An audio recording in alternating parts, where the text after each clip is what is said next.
आओ जी 37 क्वेश्चन पे आ जाओ बेटा। 3737 कौन पार्टनर्स है बताना एक बार। XYZ क्या रेशियो की आपस में 3:2:1। अच्छा सबसे पहले क्या करोगे, बाय बैलेंस BD कितना कितना बैलेंस है 68,000 22 और 20 32 और 21 32 21। फिर पड़ा है मेरे पास वर्कमैन कंपनसेशन रिजर्व। क्या पड़ा है वर्कमैन कंपनसेशन, कितना पड़ा है 12,000। कितना पड़ा है, अगले पेज पे जाके देखो किसी को चोट लगी है। हाँ सर वर्कमैन कंपनसेशन कितने का है 750 रुपए का। तो यहां लिखोगे वर्कमैन कंपनसेशन क्लेम 750 रुपए।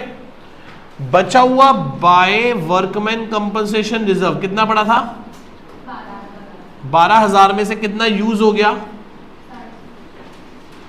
750 रुपए का। तो 11,250 रुपए बट जाएगा, 11,250 बढ़ जाएगा, ये आएगा 1,875 रुपए इनटू में 2 3750 5625। दोबारा समझाऊं, 12,000 का रिजर्व था, 250 रुपए चले गए, 250 रुपए चले गए, 250 रुपए सॉरी 750 रुपए चले गए, 750 रुपए की लायबिलिटी बन गई। लायबिलिटी बन गई तो बैलेंस शीट में डाल दी। और बचा हुआ 11,250 रुपए का रिजर्व हमने कैसे बांट दिया उनकी ओल्ड PSR में। कैसे बांट दिया हमने उनकी ओल्ड PSR में, हाँ या ना। ऐसे हमारे पास क्या पड़ी है, एक देखो इन्वेस्टमेंट फ्लक्चुएशन रिजर्व पड़ा है। इन्वेस्टमेंट फ्लक्चुएशन रिजर्व कितने का पड़ा है 6,000। ओके जी। और मार्केट वैल्यू ऑफ इन्वेस्टमेंट कम होने की बजाय उल्टा उल्टा मजे आ गए जी मजे। इसका मतलब इन्वेस्टमेंट फ्लक्चुएशन रिजर्व ये तो पूरा बढ़ जाएगा ओल्ड PSR में। और कैसे बढ़ेगा 3,000 2,000। और उल्टा इन्वेस्टमेंट को क्या करना है आपने, कितने से बढ़ाना है 2,600 रुपए से बढ़ाना है। 2,600 ही आएगा ना। 15,000 की चीज कितने की हो गई 17,600 की। नीचे बैलेंस शीट में देखो बेटा 15,000 की चीज इन्वेस्टमेंट कितने की हो गई 17,600 की। 2,600 बढ़ गए, 2,600 बढ़ गए तो रिवैल्यूएशन में आ गए क्रेडिट साइड। और बचा हुआ पूरा रिजर्व उठा के हमने किस में बांट दिया पार्टनर्स में। किस में बांट दिया, आगे चलो। उधर से एक चीज और पड़ी है, उधर से दो चीजें और पड़ी हैं, डॉट लगाओ। गुडविल और advertisement. To goodwill to advertisement suspense account. Goodwill कितने की पड़ी है 6,000 3,000 2,000 1,000। एडवर्टीजमेंट सस्पेंस कितना पड़ा है 5,250 5,250 डिवाइडेड बाय 6 875 रुपए इनटू में 2 करो 1750 2625। ये आ रहा है 2625 आ रहा है। वो अभी अभी लिख देंगे। ये लो इन्वेस्टमेंट कितने की हो गई थी 17,500 रुपए की। 17,600 सॉरी 2,600 की हो गई थी ना 17,600। तो बैलेंस शीट में डॉट लगा लो। पुरानी बैलेंस शीट में वर्कमैन कंपनसेशन पे, इन्वेस्टमेंट पे, गुडविल पे और एडवर्टीजमेंट सस्पेंस पे दो चीजें हीरे पड़े हैं और दो चीजें हमारे पास क्या पड़ी हैं कूड़ा। क्या पड़ी है कूड़ा, हाँ या ना। यहां तक किसी बच्चे को कोई डाउट, यहां तक किसी बच्चे को कोई डाउट, आगे चलते हैं। उसके बाद क्या हुआ 37 ना, ठीक है जी। अब गुडविल का पॉइंट भी कर ही देते हैं एक बार। Goodwill goodwill goodwill goodwill goodwill कितने की गुडविल है सर। Z रिटायर हो गया 1/6 छोड़ गया। X और Y की न्यू रेशियो 3:2 है। यही न्यू है और यही क्या है। इसका मतलब X से पैसे लेने हैं हमें, Y से पैसे लेने हैं और किसको देने हैं। पूरी फर्म की गुडविल कितनी है बोलो 34,800 रुपए। वो कितना हिस्सा है उसके पास 1/6 है जी 5,800 रुपए कौन देंगे। गेनिंग रेशियो 3:2 में बांट दो 5,800 को 5 से डिवाइड कर दो 5 से डिवाइड कर दो 11 into 3 3 4 और इंटू 2320। एक्स और वाई के खाते में से काट लो 3480 और 2320। नाम किसका लगा दो? Z को दे दो इतने पैसे और नाम किसका लगाओगे? X का और Y का दे दो। 3480 रुपये एक दे दो और 2320 रुपये एक दे दो। देख रहे हो कितना सुंदर और कितने तरीके से काम कर रहे हैं। कोई पेन, कोई पेंसिल नहीं यूज करनी, कुछ नहीं, सीधा टकाटक ऐसे करते चले जाओ सारे का सारा। बस एक चीज गलत है, पर्टिकुलर लिखना था, मैंने नहीं लिखा। बाकी मोर ओवर क्वेश्चन ऐसे ही करना है सारे का सारा। ये वर्किंग नोट है, यहाँ वर्किंग नोट में फॉर्मेट की जरूरत नहीं है, सीधी सीधी एंट्री लिख दो ऐसे। और यहाँ मन करे तो लिख दो रेफर टू वर्किंग नोट्स कि क्या देख लो भैया ये एंट्री पूछ के नहीं करी, वर्किंग नोट से करी है। ठीक है, आगे चलते हैं नेक्स्ट। उसके बाद क्या हुआ बोलो? बस अब तो बड़ी आसान बातें हैं। पेटेंट को कितना कम करना है? 20% से। पुराने पेटेंट बोलो कितने के पड़े हैं? पेटेंट्स 2000 से कम कर दिए और नई बैलेंस शीट में पेटेंट्स आ गए 8000 रुपए के। अगला पॉइंट बोलो, मशीन को 90% पे कर दो, मतलब 10% कम करनी है मशीन। पुरानी बैलेंस शीट में मशीन कितने की है? 50000, तो कितनी कम कर दो? अब मशीन कितने की आ जाएगी?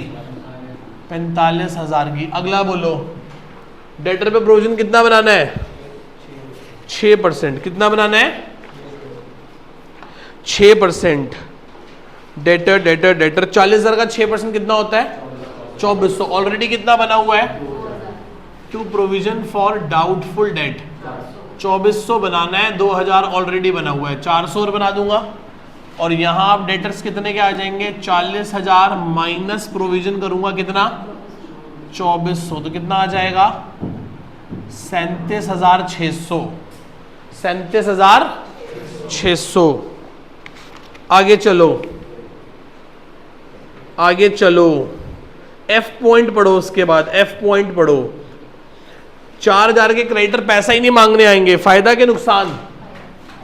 तो बाय क्रेडिटर कितने का फायदा? और नई बैलेंस शीट में क्रेडिटर पहले पुराने क्रेडिटर कितने के थे बोलो? 21 माइनस 4 कितने हो गए? 17,000। कितने हो गए? 17,000। यहां तक मेरे किसी बच्चे को कोई डाउट है क्या? यहां तक मेरे किसी बच्चे को कोई डाउट है क्या? क्या मैं आगे चल सकता हूं? अब देखो हमने कौन कौन से पॉइंट स्किप कर दिए। पहले बताओ, ए पॉइंट हो गया, बी पॉइंट हो गया, सी हो गया, डी रह गया, ई हो गया, एफ हो गया, जी रह गया। ठीक है जी, एक काम करते हैं, पहले रिवैल्यूएशन का प्रॉफिट लॉस ही निकाल लो, बाद में पढ़ते हैं। प्रॉफिट है कि लॉस है? लॉस। 5 और 2 7, 7,400, 7,400 by loss transfer to partners capital. X को, वाई को और जी को। कितने का लॉस है बताना? 800 रुपये का लॉस है। हाय राम, कितना गंदा हो गया। 800 को 6 से डिवाइड कर दो। इस क्वेश्चन को पूरा करेंगे। 133 इंटू 2, 267 और 400 रुपये। और यहाँ लिख दो टू रिवैल्यूएशन का लॉस। कितना लॉस है? 400 रुपये, 267 रुपये, 133। रिटायर कौन हुआ है? जेड, है ना? ठीक है जी। अब यहां मैं बना रहा हूं working notes. Amount due to Z. Z को कितने पैसे देने हैं? जेड को कितने पैसे देने हैं बोलो? हाँ जी, इन्वेस्टमेंट भी ली। अभी बात करते हैं। 21,000 रुपये हमने उसको उसके कैपिटल के देने हैं, 1875 रुपये हमने उसको वर्कमैन कंपनसेशन रिजर्व के देने हैं, 1000 रुपये हमने उसको उसके इन्वेस्टमेंट फ्लक्चुएशन रिजर्व के देने हैं। ये दोनों मिलाकर 5800 रुपये हमने उसको गुडविल के देने हैं, जिसमें से पुरानी गुडविल के 1000 रुपये उसके कट गए। उसके कट गए 875 रुपये एडवर्टीजमेंट सस्पेंस के, और रिवैल्यूएशन के लॉस के उसके कट गए 133 रुपये। तो कुल मिला के हमने जेड को देने हैं 27,667 रुपीज देने हैं। कितने देने हैं? 27,667। ठीक है जी, इतनी बात समझ आती है। अब वो क्या ले गया उठा के बोलो? पढ़ो। इन्वेस्टमेंट ले गया किस पे? मार्केट वैल्यू पे। किस पे ले गया इन्वेस्टमेंट? तो लिखेंगे टू इन्वेस्टमेंट। तो रिटायर करो जेड कितने की ले गया था? 17,600। ऐसा लिखते ही मैंने यहां से इन्वेस्टमेंट उड़ा दी, बैलेंस शीट से क्या उड़ा दी? अब आएगी नहीं इन्वेस्टमेंट। लिखनी है तो लिख लो, इन्वेस्टमेंट अब कितने की आएगी? 00 की आएगी नहीं। इसमें से क्या ले गया वो? 17,600 की क्या उठा के ले गया? इन्वेस्टमेंट। बताओ बैलेंस क्या बचा? बैलेंस कितने की ले गया? 17,600 की।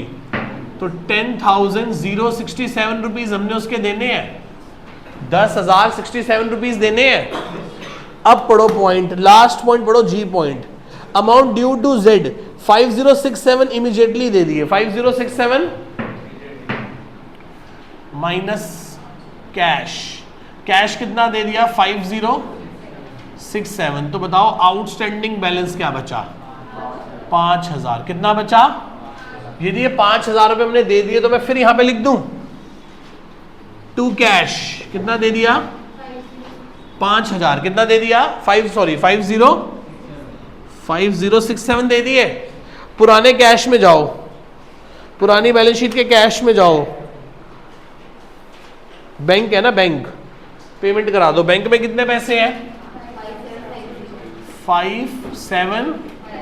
इसमें से कितने दे दिए? 5067। 5750 में से 5067 दे दिए, तो 683 रुपए मेरे पास बैंक में बचे। ये कैश की बजाय क्या लिख दो? बैंक। दे दिए। कैश की बजाय क्या लिख दो? बैंक। अच्छा, इसकी बच्चे कह रहे हैं सर इसकी एंट्री बताओ। मैं कहा बड़ी आसान एंट्री है। जेड जब इन्वेस्टमेंट ले गया तो लिखेंगे जेड कैपिटल टू इन्वेस्टमेंट, और जेड को जब हमने पैसे दिए तो क्या बोल दिया? Z to bank.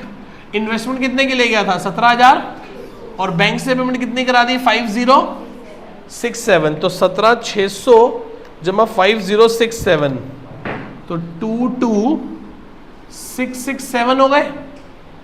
फिर बचे हुए जेड कैपिटल को, जेड के बचे कितने हैं बाकी? 5,000। कितने बचे हैं? नोट मत करो, पहले समझो कितने पैसे बचे हैं। अब पढ़ो आगे क्या लिखा है। 50% of balance with in paid the 1 year, और बाकी के लिए 3 महीने का क्या बना दिया? Bills payable. क्या बना दिया? 5,000 में से एक डाल दिया जेड के लोन में और एक डाल दिया बिल्स पेबल में। किस में डाल दिया? और कितना? आधा आधा। कितना? तो इसकी एंट्री क्या होगी? जेड कैपिटल डेबिट टू जेड्स लोन और टू बिल्स पेबल 2500 और 2500। ये एंट्री उठा के यहां पोस्ट कर दूं, to Z loan to bills payable कितना? 2500 और 2500, और बाकियों के लिए क्या लिख दूं? To balance CD. ये जो जेड का लोन है वो यहां आ जाएगा, जेड्स लोन 2500 और बिल्स पेबल 2500। जेड का लोन भी कितना डाल दिया? 2500, और बिल्स पेबल भी कितना डाल दिया? 2500। यहां तक किसी को कोई डाउट? यहां तक किसी भी बच्चे को कोई डाउट है क्या? यहां तक किसी भी बच्चे को कोई डाउट है क्या? क्या मैं आगे चल सकता हूं? क्या मैं आगे चल सकता हूं? ठीक है जी, बाकियों का वो निकाल लो बैलेंस। कितना है बताना? 68,000 एक है, 5625 एक है, 3,000 एक है। उसमें से माइनस कर दो 3,000, उसमें से माइनस कर दो 2625, उसमें से माइनस कर दो 3480, उसमें से माइनस कर दो 400। 67120, उसका आ गया 32,335 750 जमा 2000 माइनस 3,750 माइनस 2320 माइनस 267 31413। यही आ रहा है। नई बैलेंस शीट उठाओ, नई बैलेंस शीट उठाओ। सबसे पहले क्या गिवन है बोलो? हो गए। आगे वर्कमैन कंपनसेशन क्लेम हो गया। आगे वो भी इन्वेस्टमेंट फ्लक्चुएशन फंड भी बढ़ गया। आगे पार्टनर्स कैपिटल किसका, एक्स का, और 67120 31413 31413 plus 67120 31413 you get 98,533 plus 5,000 plus 17,000 plus 750 रुपये, 1,21,283। उधर से बोलो सबसे पहले क्या गिवन है, बैंक, बैंक के बाद बोलो क्या है, डेटर्स के बाद बोलो क्या है, स्टॉक के बाद बोलो, स्टॉक कितना है 30,000। स्टॉक के बाद बोलो क्या है, पेटेंट्स के बाद बोलो क्या है, सॉरी मशीन के बाद बोलो क्या है, गुडविल राइट ऑफ कर दिया, आगे हो गया खत्म। 683 30 और 45 75,000 जमा 8,000 37,600 1,21,283 रुपीज। बैलेंस शीट टिच करते हुए क्या कर गई, मैच कर गई। ये आपके सामने पूरी बैलेंस शीट। क्वेश्चन में कहीं कोई डाउट है तो आप मुझसे पूछ सकते हैं बेटा।